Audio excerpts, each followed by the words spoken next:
West Bengal medicine and self representative union উত্তর 24 পরগনা জেলা কমিটির পক্ষ থেকে ঔষধ সংক্রান্ত দাবি বিষয়ক সহচিকিৎসা সংক্রান্ত বিষয় নিয়ে কনভেনশন। রাষ্ট্রের ভ্রান্ত নীতি দুর্নীতি নিয়ে এই কনভেনশন অনুষ্ঠিত হয় সোদপুর পানিহাটি লোক সাংস্কৃতিক ভবনে।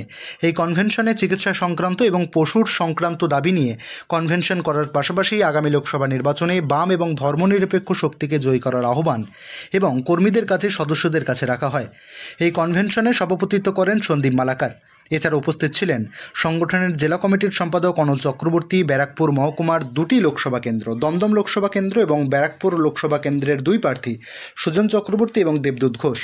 একই সাথে মহানগর বিধানসভার উপনির্বাচন অনুষ্ঠিত হচ্ছে, সেই উপনির্বাচনের প্রার্থী তন্ময় ভট্টাচার্য। এছাড়াও উপস্থিত ছিলেন সিআইটিউর উত্তর 24 পরগনা জেলা কমিটির সভাপতি নেপাল দেব ভট্টাচার্য, সিআইটিউ উত্তর 24 পরগনা জেলা কমিটির সম্পাদক গার্গী চ্যাটার্জি। এছাড়াও ডাক্তারদের যে সংগঠন, সেই সংগঠনের নেতৃত্ব ডাক্তাররা, এছাড়াও নারায়ণ ব্যানার্জি, সুকান্তি ভট্টাচার্য, গোপাল বিশ্বাস, সমীরণ মণ্ডল প্রত্যেকের বক্তব্যের মধ্য দিয়ে উঠে আসে আজকের দিনে দাঁড়িয়ে দিনের পর দিন ঔষধের যেভাবে দাম বাড়ছে, সাধারণ মানুষ দিশাহারা হয়ে পড়ছে।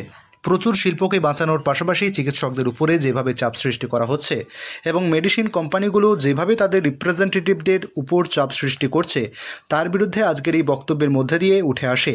সে কারণেই বাম এবং ধর্মনিরপেক্ষ শক্তি প্রার্থীদেরকে আগামী লোকসভা নির্বাচনে জয়ী করিয়ে লোকসভার অন্দরমহলে পাঠাতে হবে, যারা সরকারের এই ভ্রান্ত নীতির ফলে চিকিৎসা ব্যবস্থা এবং ঔষধ শিল্পর সঙ্গে যুক্ত কর্মীরা যেভাবে আক্রান্ত হচ্ছে, তার বিরুদ্ধে তারা যাতে প্রতিবাদ এবং প্রতিরোধ গড়ে তুলতে পারে।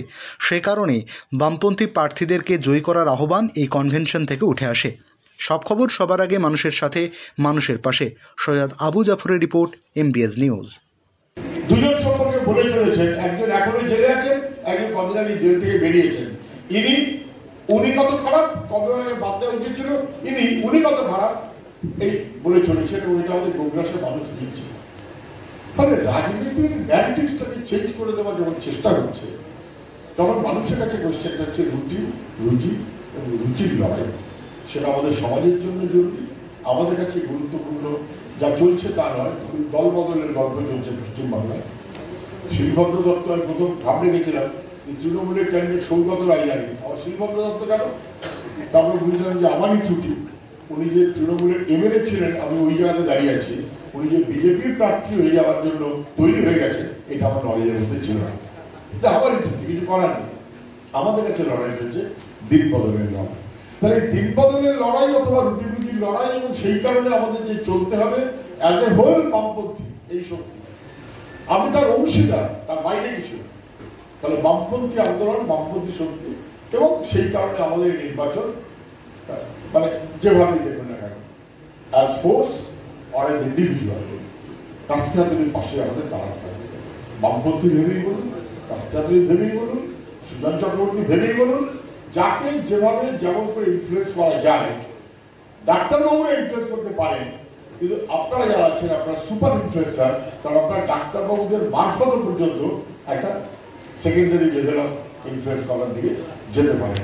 এই ইনফ্লুয়েন্সারের রোল, নেটওয়ার্ক কমিউনিকেশন, আমার বন্ধু তার বন্ধু তার বন্ধু, আমার পরিচিত তার পরিচিত তার পরিচিত, হিউজ অ্যান্ড হ্যাভক এই কাজের যে সুযোগ এবং এক্সপেরিয়েন্স আপনাদের আছে, সেইটা আপনারা কমপ্লিটলি এক্সার্ট করুন ইন দ্য ইন্টারেস্ট অফ